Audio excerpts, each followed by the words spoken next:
Cool. Thank you, Dr. Steven, for your time. I know you're very busy, but a lot of people said to me, you need to speak to Dr. Steven. Uh, Reading through your achievements and CV is mind-blowing, and the amount of things you do is staggering. How are you today? Well, I'm just as busy as ever, but I'm very, very happy to be here. So, I've always had long admired your work, so very happy to talk to you at last. Mm. Thank you very much. I noticed that you're supporting so many people and you're sharing so many things. And I've been listening to one of your interviews recently when you said that you've got loads of enemies. And my first thought was that is it because you set up the organization which kind of break that authoritarian setup? Because you've got a full democracy if you're in your organization, and you said you don't even know how many dodges you've got. No, we guess that we've got about 7,000 students around the world, but we don't keep records of the normal sort. I've got enemies in martial arts establishments around the world precisely because of this open access, democratic way of doing things. But I'm also involved in a lot of diplomatic work internationally. And so it's very, very easy to make enemies in that field. And in the academic field, which is how I earn my living, it's actually quite amazing how petty minded many academic colleagues can be. So many, many jealousies. So let's say in pretty much every walk of my life, I've got people who don't like me very much. I think that's in all walks of life. You just got a small-minded people who are jealous about everything, and wherever you go, it happens. No matter if it's karate or academia or working in a field or something like that. So you've been working a lot in Africa. I'm really interested in that kind of what did you see the benefits were for working with people who've come from very disadvantaged backgrounds through using karate because you're academic, you kind of analyze everything from what I understood from your other podcast. What data can you share about the impact of karate for people's life in that area? Okay, well, two things. I mean, the old saying about boxing your way out of the ghetto, you can kick your way out of the ghetto as well. So karate helps with discipline, with self-regard, looking after yourself in violent places. But karate can only do so much by itself. And that's why in all of our programs in Africa and other emerging countries around the world, we also have very, very much charitable or philanthropic Mm, activities going on. So we help people go to school. We help people complete their education. If they're very, very sick and the public hospitals can't cope, we'll, if we can afford it, pay for private medicine to help people. So it's not just karate, it's trying to enrich people's lives so they get a chance to stand on their own feet. So probably the educational side of things is very important. Now, this is where karate does come into play. We work on a very, very simple basis that if you've had the discipline sufficient to get a black belt, then you've got the discipline to be able to succeed at your studies. mm, So if after you attain black belt, you want to continue your studies, go back to school, or even in some cases start school in the first place, will help you.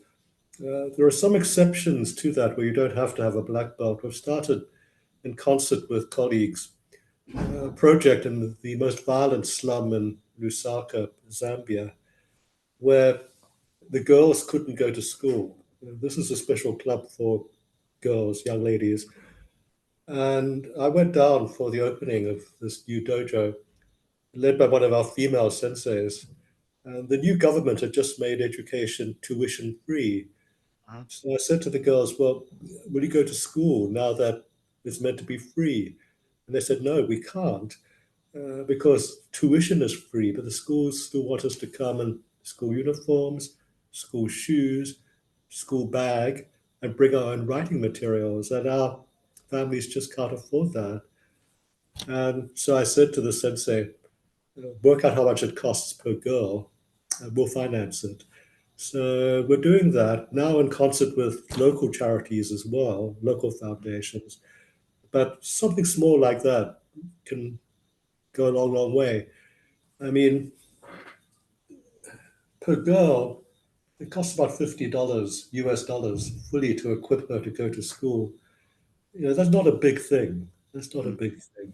So small gestures like that can really make a difference in someone's life. And above all, it transforms the life of the community. So the ghetto improves in terms of its appreciation of education. The girls come home and teach their parents. It's fantastic. So we're always doing things like that, not just kicking and punching, but also trying to do something that is helpful to people.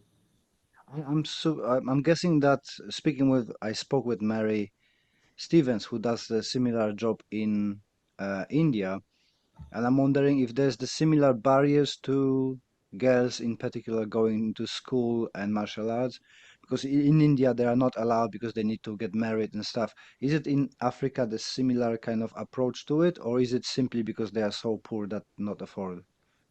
It's mostly poverty because you can't generalize Africa. There are about 2,000 different ethnic groups in Africa, 55 modern states, modern countries.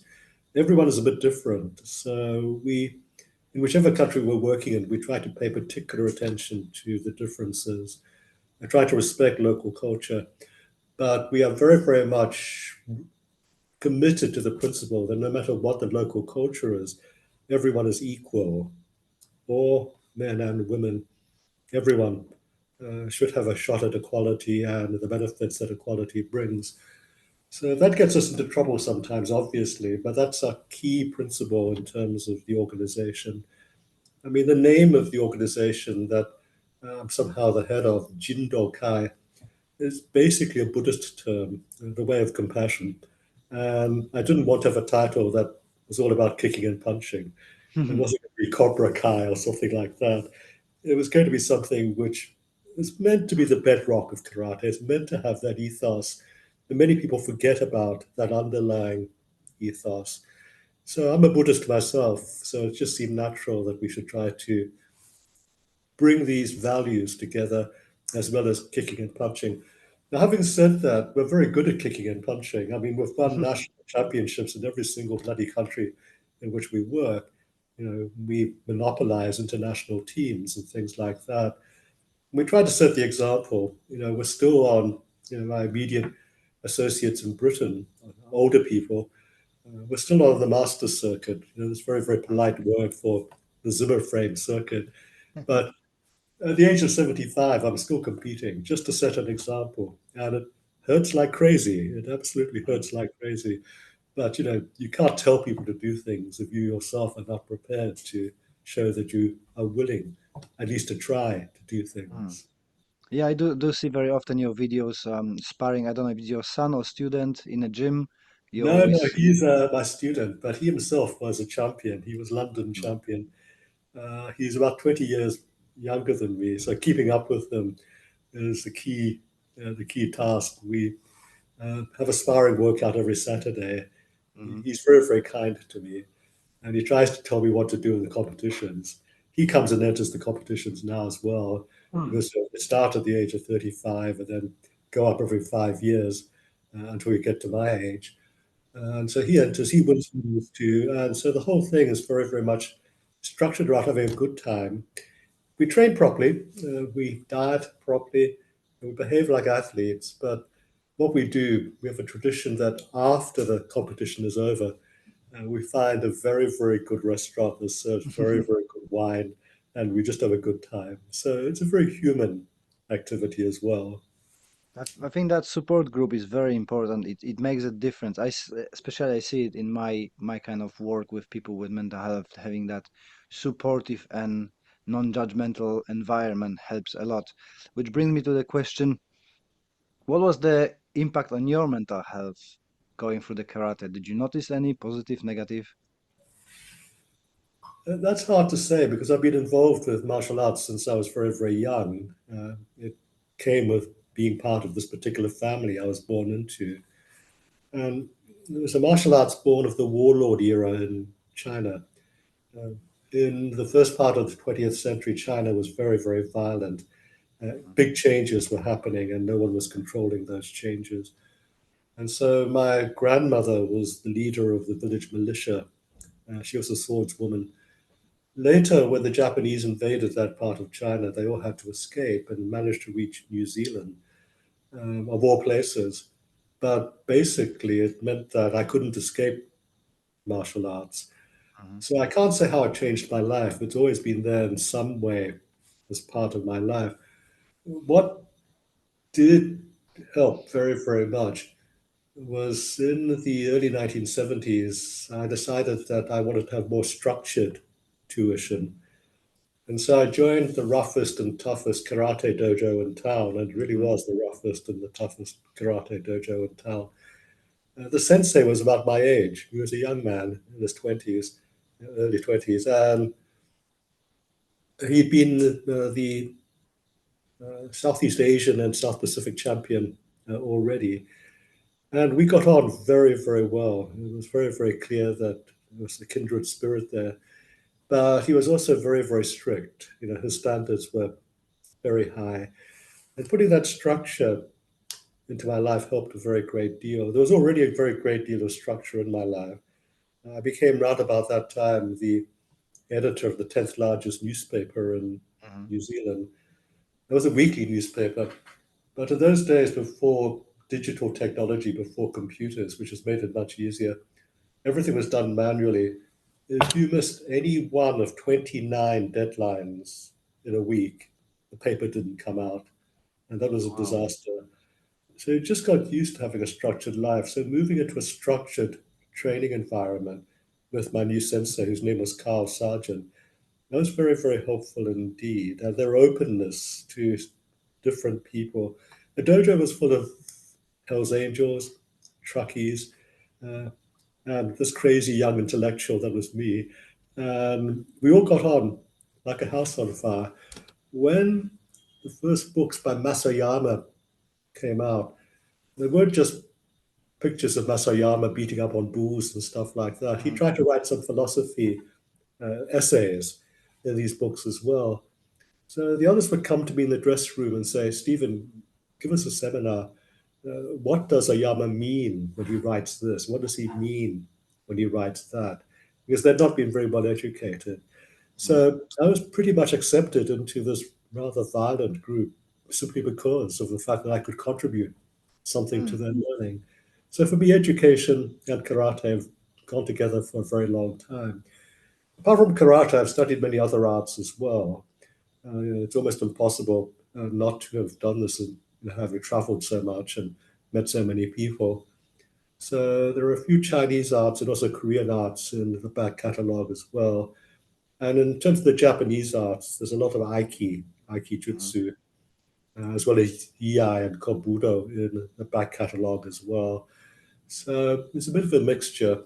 I basically just teach karate these days. I try not to Mhm. teach too much of the other stuff. So why karate is so special in your heart? If you're doing Aiki and everything else in because for me, I can't pinpoint it. I tried other things, but I always circle back to karate.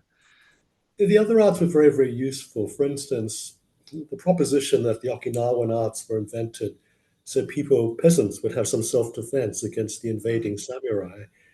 Well, I wanted to see whether it actually works.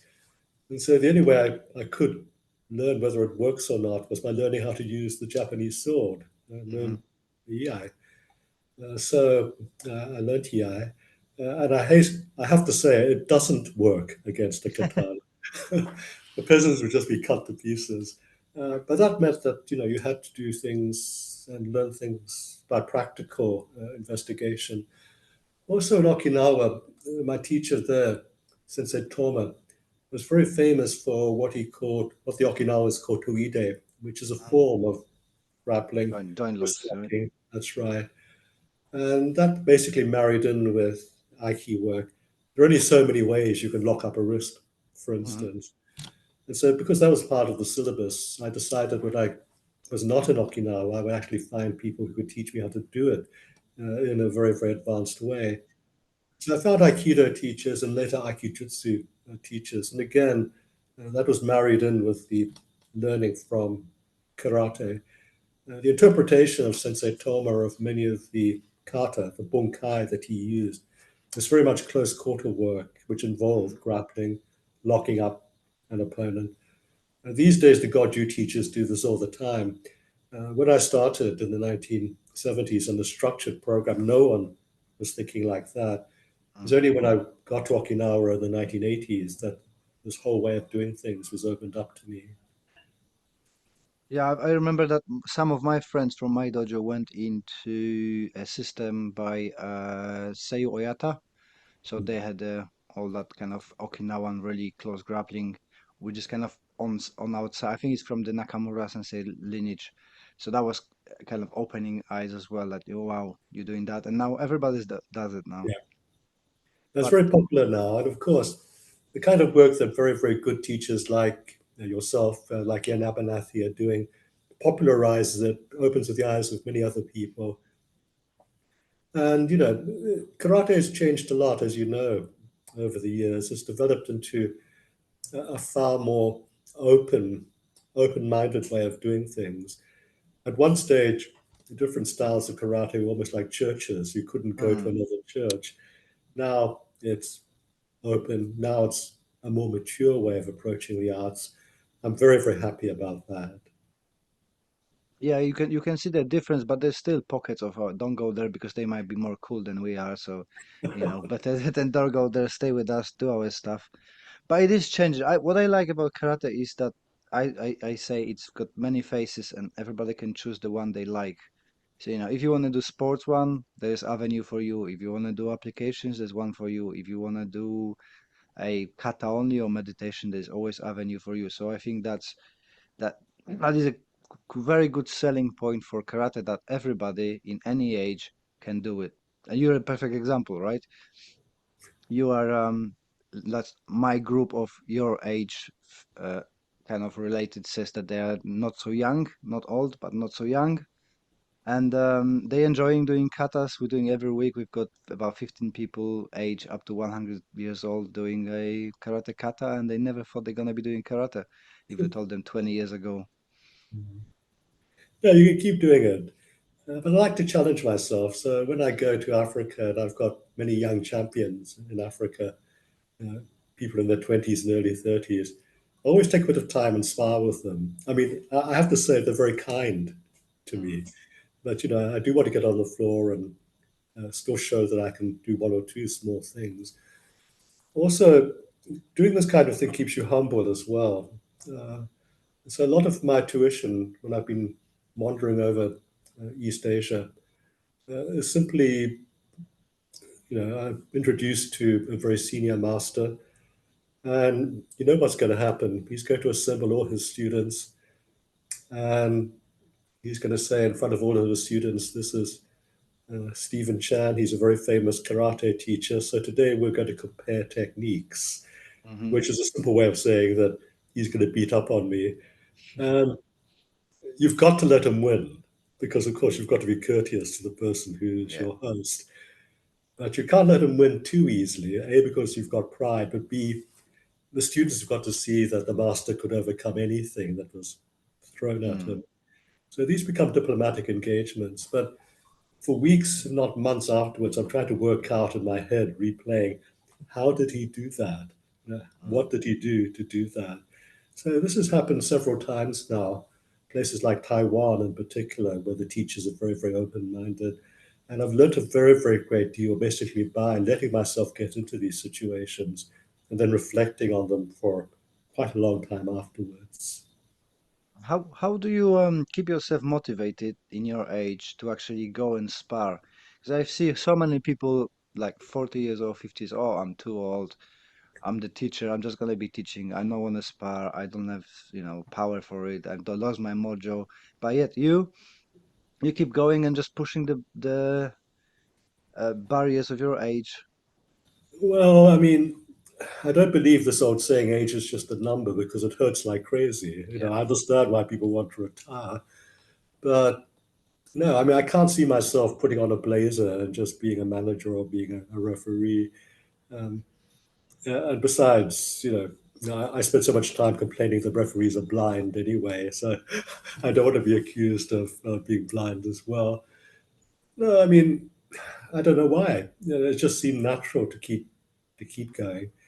Maybe it's late middle age or early old age vanity. I don't know what it Mm. is. Maybe I've got a mental disease. I might need help from you, Les. But basically, it just seems natural every morning when I get up. That later on in that morning, before lunch, I'm going to go to the gymnasium. Uh, the first half of the workout is, of course, keeping the body in shape, and the second half is all martial arts. So Hmm. it just seems a natural thing to do each day. And I'm very, very careful with my diet. So I really would like to know one day what it's like to have a gigantic T-bone steak with a bottle of wine and a cigar, but that hasn't happened for a long, long time.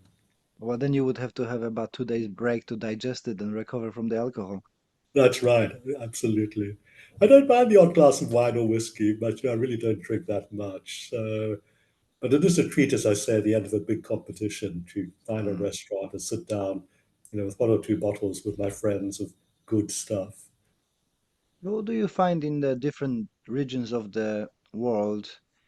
What motivation works for people? Because I can see only a small thing, but between Poland and UK, people respond to the motivation differently. That's the word I'm looking for. So in Poland, kind of culture is we're pointing out you done this wrong, that wrong, and there's not so much praising, which in UK people respond better to praising. And I'm wondering how it is with Africa and other countries. Basically, I know exactly what you're talking about because I've taught in Europe as well. But in African countries, for the most part, it's very facilitative culture. In other words, people will encourage others. There's a downside as well because in many traditional communities, um, those who are older are meant to be able to enjoy respect, and sometimes they abuse that. So I'm always trying to set an example of not trying to be high and mighty just because I'm older or more senior or whatever. And I found in my travels in East Asia that this whole culture of respect, simply because you're more senior or simply because you're women, is far more complicated than what people think. In other words, you've still got to have the goods to show that you deserve that kind of respect. So I try to point that out in Africa. Look, you might be older, you might be more senior, but you better front up and show you can still do stuff. Some stuff, even if it's only a little bit, you should Mm, be able to do that very, very well. And I think that message has gotten across in the countries in which I teach. amazing. Um, which countries you prefer to teach in? Where you feel more at home in kind of. Well, I feel at home pretty much most places I travel, although I've been to these countries many, many times. And I lived in Zambia for 5 or 6 years. I've had long residencies in South Africa. I think I probably visited Zimbabwe about 70 times. So I'm very, very familiar with these places. Whether I get back to Zimbabwe again in the near future is another question because I was arrested and deported from Zimbabwe last year. Oh, that's Uh, interested. Could you uh, share more? Is your well, karate? You've been punching people too much. no, no, I mean, that was the accusation of the government newspapers. And I was there to Ah, observe okay. the elections and also to train insurgents from the opposition party after they lost the election. Now, in fact, I But wasn't training insurgents at all, but that was the message put out by the government newspapers. So they were waiting for me at the aircraft door when I landed in Zimbabwe. So it was a very, very interesting moment. They turned me around after the paperwork, and I had to fly back to Zambia, where I had just come from. I'd been teaching karate there. And it was really strange, two countries side by side. In Zambia, where I had just been, the president had just given me a medal. And then I mm, fly to Zimbabwe and they arrest me and throw me out. So different political cultures, different countries, different levels of toleration. But I have many, many friends in Zimbabwe, so I do hope at some point I'll be able to go mm, back. Probably hold a big international clinic in Zambia at some stage in the future, and the Zimbabweans can come up to that. So I won't lose contact with my students. So the countries of Southern Africa I like very much. Ethiopia I like very much, particularly the older Ethiopia. The capital city Addis Ababa is far too modernized now. Hmm. When I first went there in the 1990s, eagles flew in the skies just like sparrows fly in the All right. sky. It was just absolutely amazing, especially at sunset when hundreds of eagles would be flying in the sky. So those kinds of things really amaze me and impress me.